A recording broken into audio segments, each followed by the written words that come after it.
another episode of Italian Politics Explained. Tonight you are with me, Fabio and Mattia. How are you? Good, thank you. Hello, everyone. We have two hot topics to discuss today. The first is an impressive bombing to a famous Italian journalist who once was believed to be a terrorist attack, and then we'll steer over the electoral reform. So the first news that we wanted to discuss is the Ranucci bombing. For those who don't follow Italian TV, Ranucci is an investigative journalist, a very popular one. He is conducting and managing possibly the most famous investigative TV program at the moment. It's a decade history-long program called Report, or Report, as Italians love to say. Changed multiple presenters, hosts, and now it's Ranucci's turn. He has always been quite of a political journalist. He has conducted multiple investigations of various kinds against the government, against mafia, actually against different kinds of mafia, Italian and foreign mafias, and corruption cases and scams in general. A few months ago, Italy was shocked by a rudimentary bombing attack to his home in a town close to Rome, on the way to the sea. It was somewhat past 10, before midnight. Ranucci was at home. His daughter came back from her things out. Sorry. And after 20 minutes, a rudimentary bomb exploded in front of the gate of his house. It destroyed two cars that were parked in front of the gate, both Ranucci's properties, and it really looked like we were going back to the 90s with the mafia bombings, to journalists, magistrates, and stuff. I feel like many people felt very emotional reading the news, because it was a little bit like a muscle memory exercise. Because we had these kind of bad news and mysteries, Italian mysteries that are not really mysteries after decades, at the back of our mind, and we like to think that now we live in a much more stable political environment. It is not to be forgotten that Italy had something like 3 decades of political terrorism, spanning from the 60s to the 90s, early 90s, with different graduations. And on top of that, there was the powerful mafias in the south.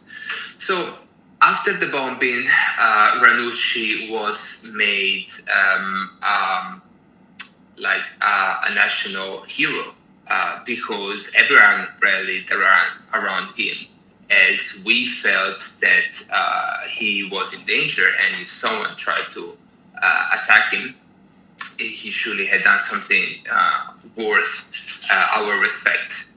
Now, this week, the narrative has changed. 4 people have been arrested in the Napoli area. they had connections with loose connection with organized crimes. They were malviventi, maybe low life criminal, I would say. And the people who are investigating is pretty sure that they are the material responsible for the bombing.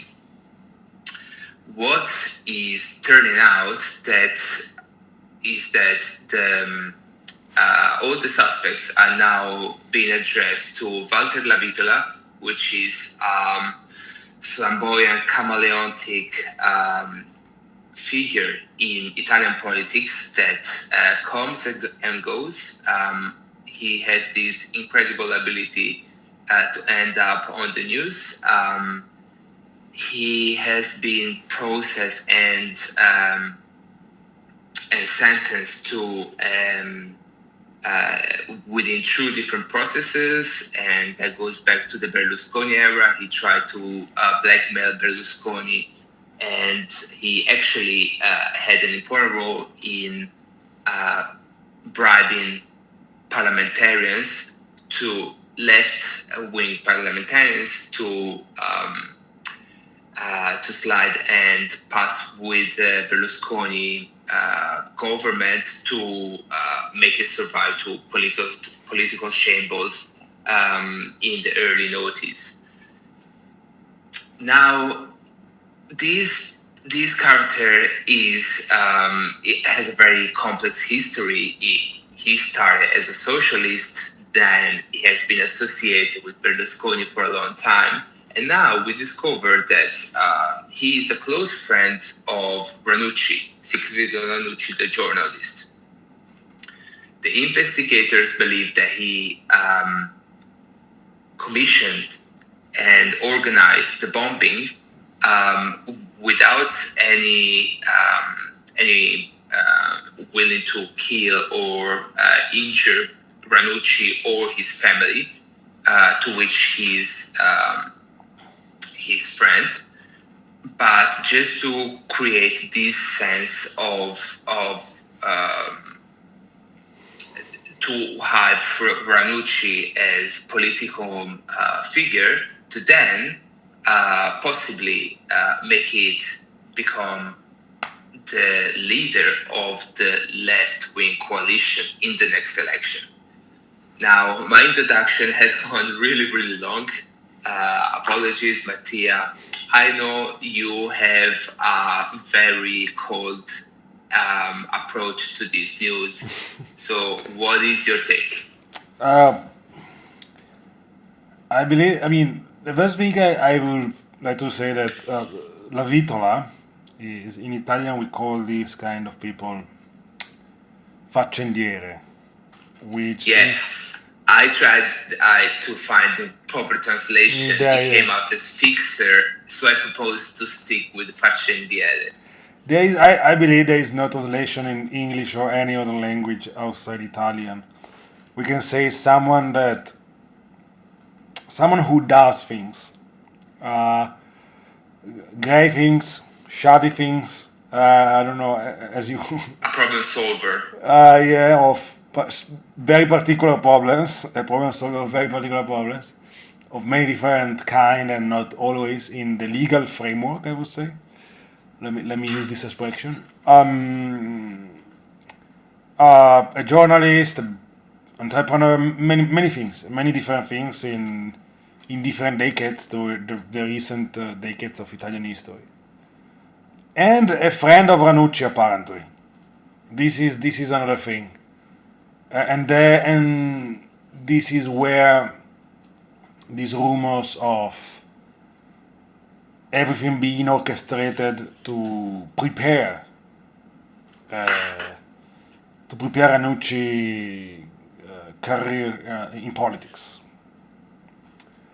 Now, if I remember correctly, the last people who were arrested, they deny any connection with La Vitola, if I am correct. So of course this is quite fresh. So the investigation, the trials, we will probably have to wait everything, to be honest. I don't really know if Ranucci has really an intention to to to to pursue a career in politics, a politician career. The rumors are that La Vitola have always been pushing him to do it. This probably can be a motive behind all this, if this is gonna be proven true. Another thing that we can say that this TV program that you mentioned before, Report, this investigation journalism investigation program, is very popular in Italy. It's very popular in Italy. Probably one of the most popular on the national television, Rai, the government-owned television in Italy, like the Italian BBC, even though it's nothing like BBC, just to be precise, okay. But the only thing they have in common is being owned by the government. But it's probably the most popular one, and I think that it's important to underline, and then I will conclude here, that along with several interesting, truthful, and I would say also useful to the public investigation and reports, as the program is called, and discoveries in terms of criminal actions, corruptions, etc. They have been also done many, I would say, extremely speculative episodes. Okay, the last one we can mention, very famous, was about the current Minister of Justice. That he was they were claiming he was spotted in Uruguay in some villas of some people and parties in Uruguay, which was completely a massive speculation, was untrue. And it's not the first time that Ranucci and his team, I guess, they come out with this not extremely verified news. Let me call them like that. So again, it's a bit controversial. Sometimes has been a bit controversial. This program, it has been a bit controversial. So I think we have these two, I don't know, these two options here. The fact that, yeah, it's sort of orchestrated to push Ranucci political career on one side, or maybe something else that is related to what Ranucci has been doing all these years, but we don't know what. Something that is a bit hard to foresee, because, as I said, there are some investigation they did that they were proven to be true, or at least partially true, mostly true. Some other, they were massive speculations, and so it's even hard to say, to find connection there, so correlations there. Again, I think that we will find out more in the future about this news. It would be one of the biggest scandals in the eastern Italian history, if you have a terroristic attack orchestrated to push the political career of someone that is their supposed victim of this terroristic attack. It looks like a movie, no, a spy movie, no, a James Bond movie, I would say, something like that. So this would be extremely interesting. But again, we need to see how this is gonna evolve. There's actually a thriller movie Yeah. with De Niro, an Italian one called The Girl in the Fog, that with a plot that is basically starting from the same assumption. What if a killer set up some killings in a way that he has the perfect alibi, and then he exploits the television attentions to become a TV personality and get away with it. But I think you touched on a very interesting point. Ranucci is not the most widely acknowledged journalist in terms of deontology and results. A part of the public love it, another party is pretty tepid towards him. And maybe that is why a set-up terroristic attack could have convinced the more centrist area of the left to see him, to acknowledge him as a leader. The other thing is that makes this news, an important news, is that La Vitola was ready to flee Italy. He has already been latitante, a fugitive, literally, for a couple of years. So he clearly has the know-how and the connection to stay out of the radar. And the investigator found out that he was getting ready to do it again, while other partners in crime of his have already fled.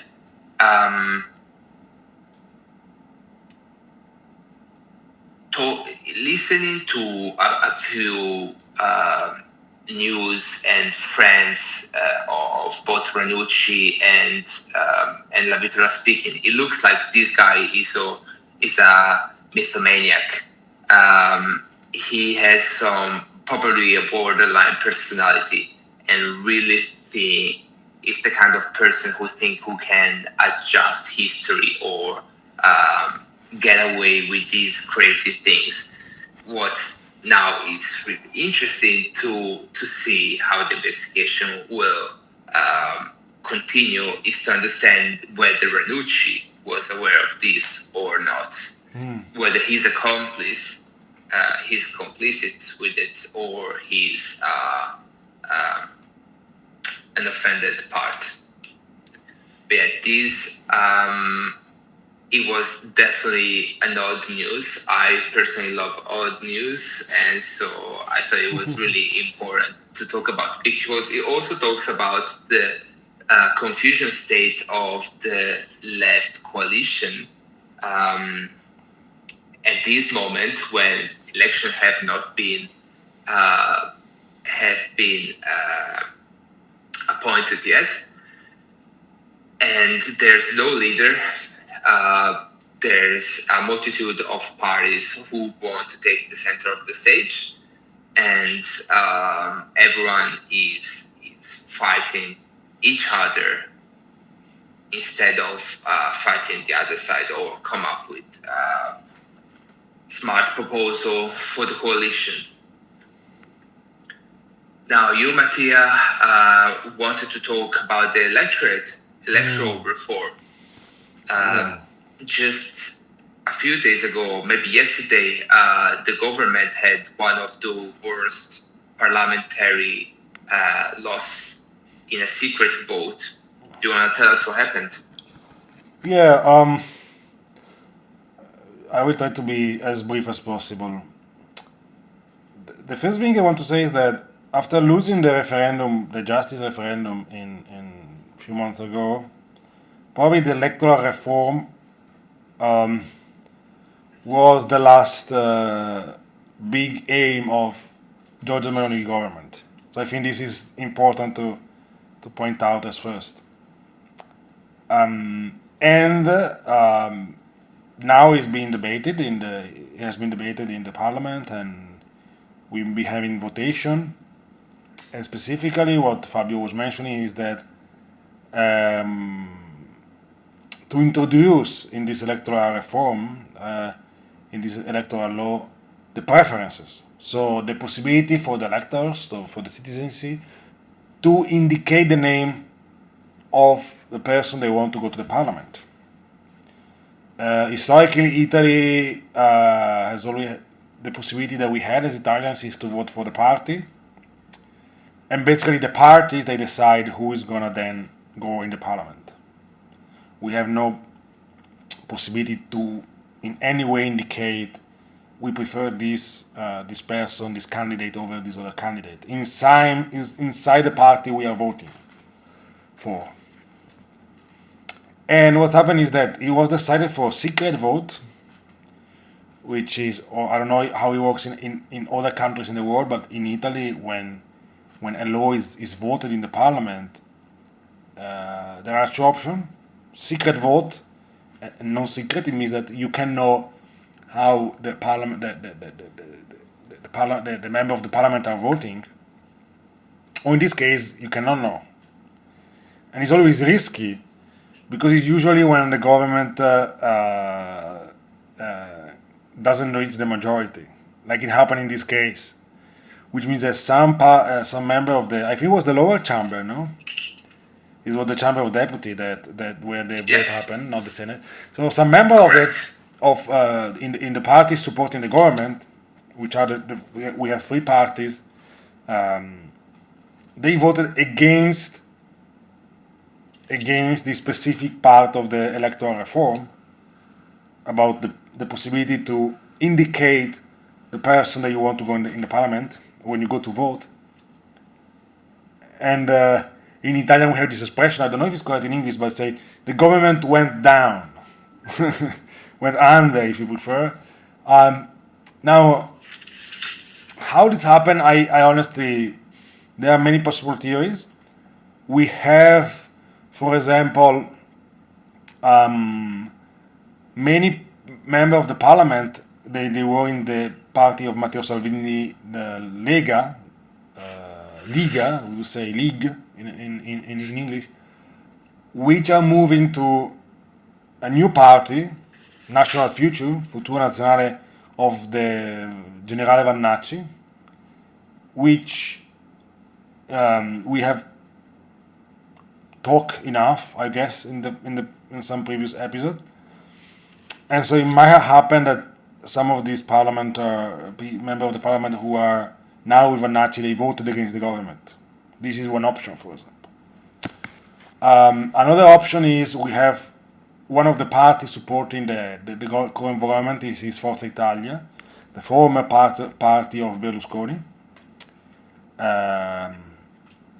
which is possibly not very happy to introduce for historical reason. Let me explain it in this way. For historical reason, they are maybe not so happy to introduce this specific possibility to let the Italian citizens to indicate who they want in the parliament. Okay, so this is how I see the things. Now, before I give you I like to speak, Fabio. Let me add one thing that some people are saying maybe we are gonna have anticipated election because of this. I don't think so. I don't think so at all. It happened. The government didn't pass this specific part of the new electoral law they are trying to approve. Fine, they will make the law different. It's not a problem. This law has many other issues, in my opinion.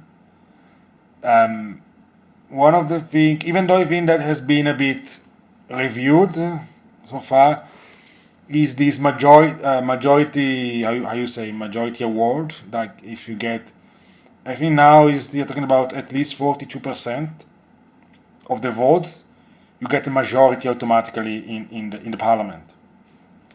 A quite interesting majority. Also considering that few years ago, in 2022, or I don't remember when exactly, in Italy we had reduced the number of people in the parliament, so in both chambers.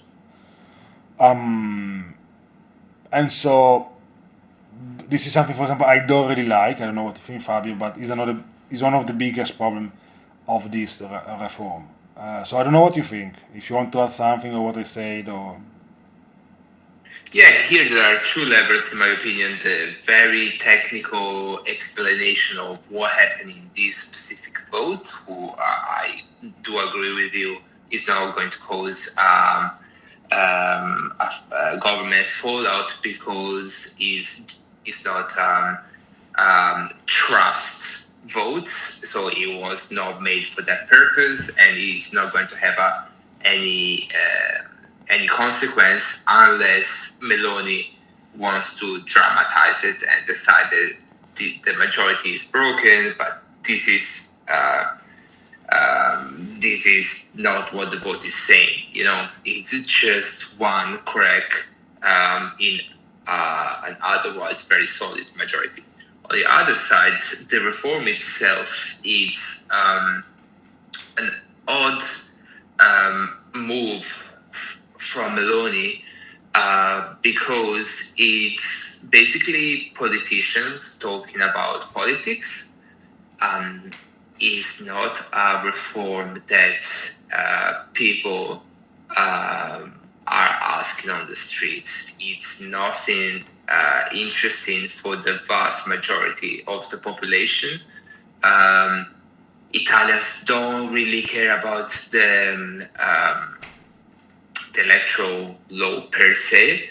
We have had so many in the past years. Every government or every few government, there's a new one. They're all more or less similar in the sense that Italy is a proportional country historically. Many parties, they all need representation. A very complex country, north, south, geographical differences. Also, some regions have special constitutions, so every minority needs to be represented, and so a proportional system is the best way to do so.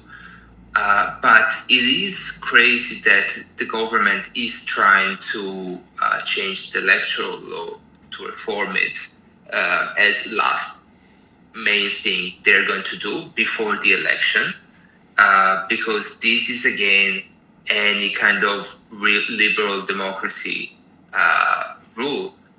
The government shouldn't change the electoral law without a line, without sharing the changes with the minority right before voting, because it clearly has an interest in engineering the result of the vote. So it clearly is a move to have a better result after the elections. And this is just not fair. It's like cheating, really, changing the rules before the game starts. Yeah, if I can say something here quickly, because I know that Greece had a similar issue in the past, and now I don't know if it's a constitutional reform they did or it's simply a law, but basically what they did is that if you change the electoral system, the electoral, it doesn't count in the following election. So you need to wait 2 rounds to actually implement a new one. So in this way, I can change I can modify the law now, the electoral system now. Maybe the next election is next year. In next year, we're going to use the previous one. In this way, the politicians are going to be less keen to keep changing the law when you are the government and you want simply to change the law to make yourself most likely to win again in the last round. Okay. So in Greece, at some point they had this issue. They understood and they put this sort of limitation that in Italy we don't have. So it's gonna be very common that they will try to change all the time the electoral system right before election. But sorry, Fabio, I will give it back to you. Yeah, I think Greece's system is not great per se, but it's a good countermeasure to a similar phenomenon. Well done, Greece. To be honest, I forgot what I was going to do. So I'm going to sum up the electoral reform. Yes, it's going to introduce preferences, like in every country. It's kind of ridiculous at the moment. Italians don't know the parliamentary they have elected in their constituency.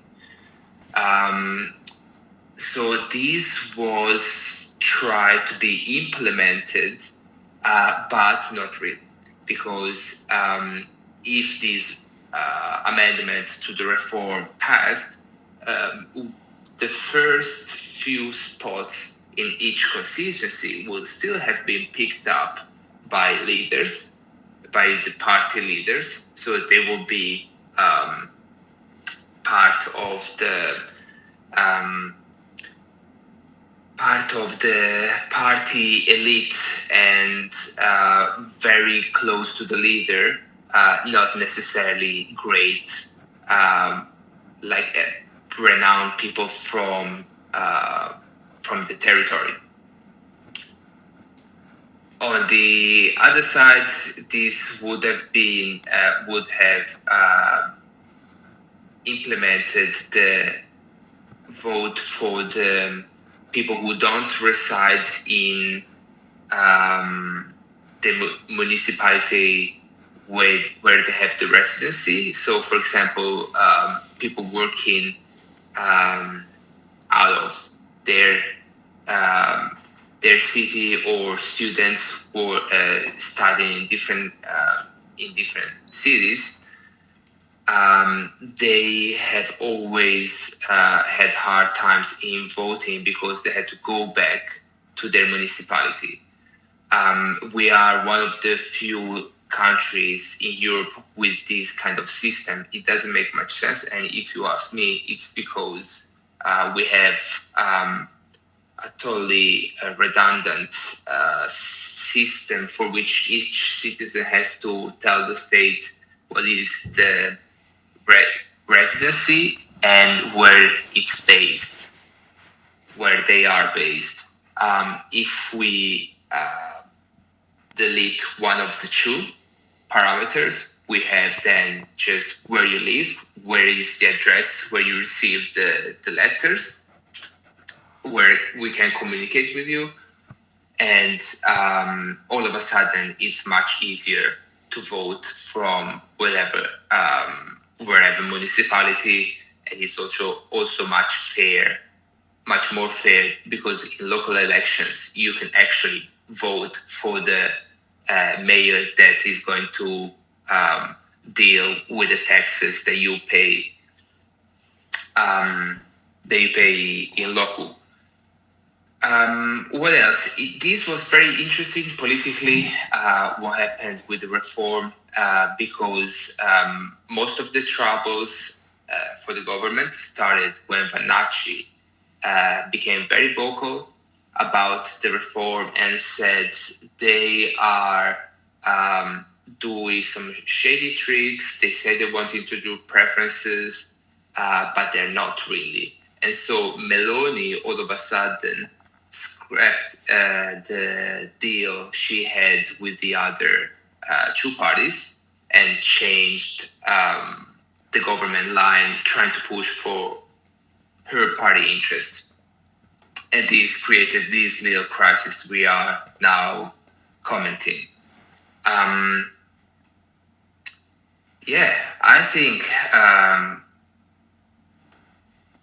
think this is it. It's electoral reform we shouldn't be discussing. That is, it's simply not fair to discuss now. I don't think Meloni is in too much trouble because she tried to walk out of the room with the jackpot. So basically, she lost by one vote.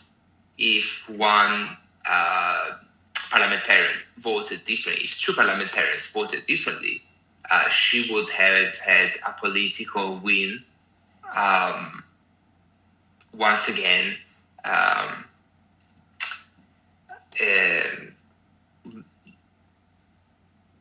in the treatment to her allies.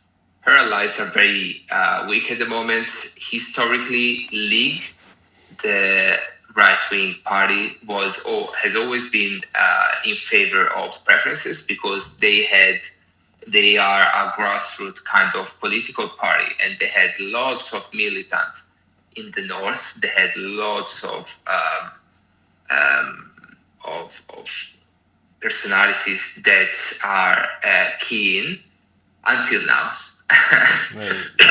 Now the party is falling apart because of the competition with Ranucci. Also, if I can say, Matteo Salvini has eaten completely the party alive. So even it's not 100% true anymore. These of the like deep roots in the north, in some local in the north. They were very strong, especially in some place in the north where they have many personality on the territory in many small towns. Honestly, Matteo Salvini has a bit destroyed completely, in any sense, the party, which is now made of yes men for him, and they are going down altogether. And so yeah, that's also easy. Is very easy to explain why Ivannaci is going, and I think now is also above Salvini in the polls. So I don't know. Yeah. Yeah, no, I think you're right, and you definitely have a better point of view than I have because you're from those territories. I still do believe their league as a party has much more militants and much more new faces that can be represent their territories than other parties. But Fratelli d'Italia, Brothers of Italy, Meloni's party, being so much bigger, it attracts the people that have real possibility to win. And many of these notable people in the territories are driven and are attracted into this party because they will have more chances to win. We should not forget that a change of voting preferences within the same coalition is very common in Italy. So the same part, the overall coalition, tend to have stable numbers, but the parties that compose the coalition can have incredible swing in popularity because of their leaders and their policies. Yeah. Yeah. If I can ask something, I think that what you're saying is correct. There is two details here to specify. First is the alliance, because you need to have those coalition. For example, in 2022, the two party, let's say on the left, so the Democratic Party and the Five Star Movement, they were alone, so they didn't go together in a coalition. They will probably be in a coalition next time in 2027 with also some other smaller party, like the Greens. We can call, to simplify, the Greens, another party in the left, that they will join them. And so, because of this coalition, Meloni is gonna have someone challenging her position. While in 2022, basically, having these two parties going independently was an easy win. Okay, it was political suicide for the left. Yes, it's not gonna happen again, I guess. Even though I believe that Ellis Line, that is the current secretary of the Democratic Party, he will sort of put this as a priority, regardless some clearly inconsistencies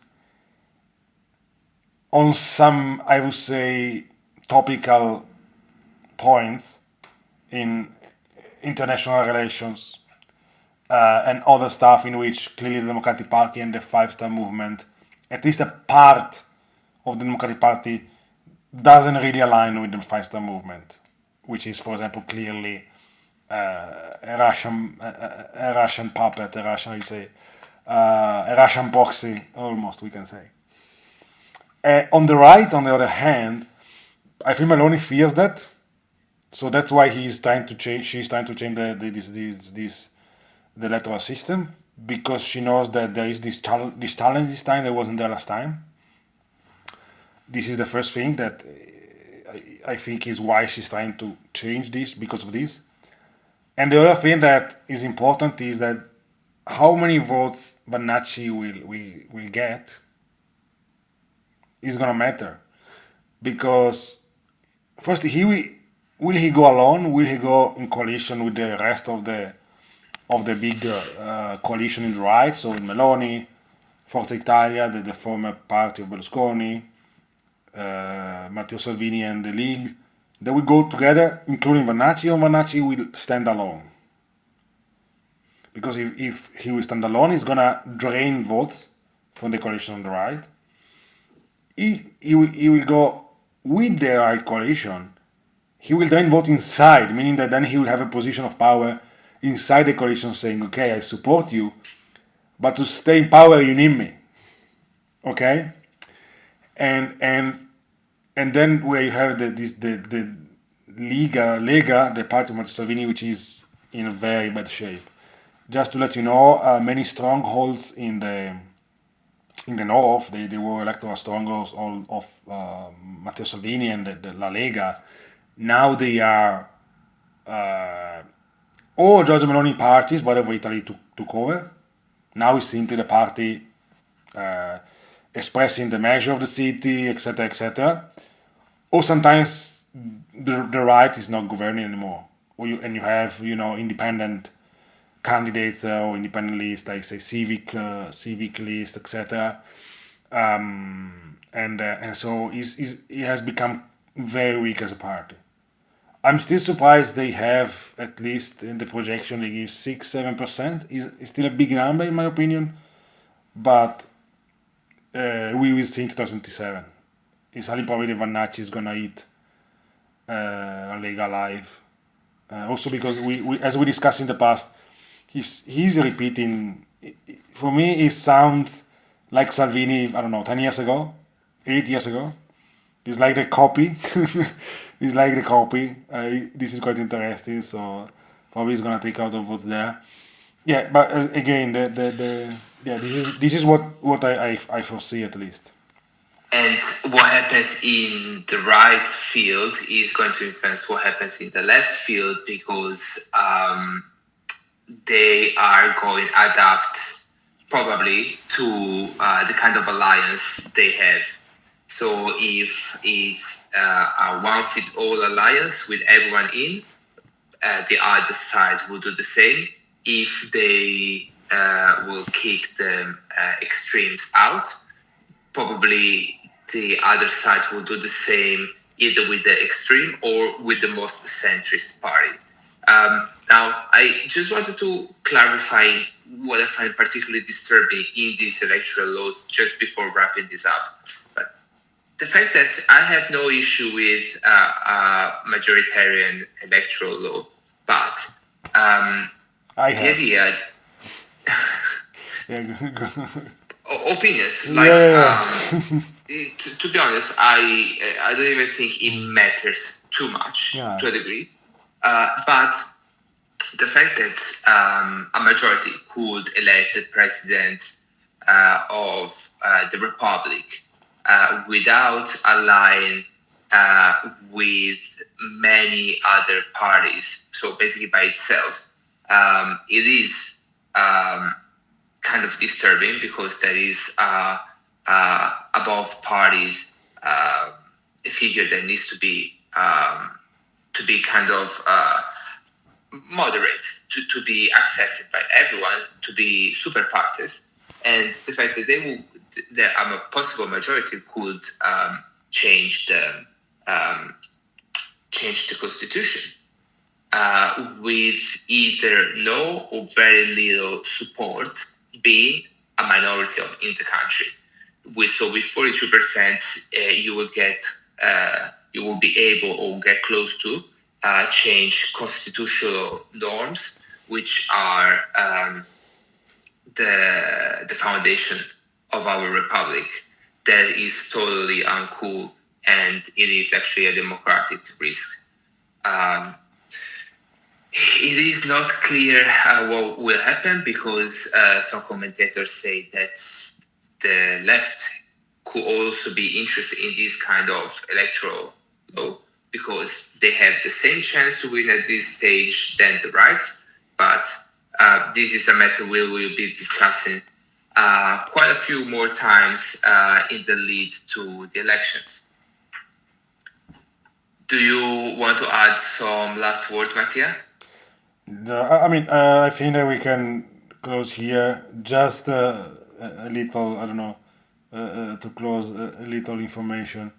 It's quite interesting that I mentioned the Five-Star Movement to be a Russian proxy.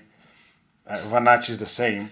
So we used to have on both sides of the Italian political landscape, a Russian proxy, which is quite interesting. And I think that we can close this episode like this. Yeah, so whoever is gonna win, left or right, we are gonna have a Russian proxy in it doesn't matter who's gonna win. Basically, this is what I'm trying to say. So this electoral system, keeping the old, putting the new one, I'm still concerned regardless, I would say. So we can close with this message. I can say. Totally. All right, it was a pleasure to talk with you, and don't forget to click the bell button, subscribe, and let us know what you think of these videos, or if there's anything else you would like to hear from us. See you next See you time. next week. See you next week.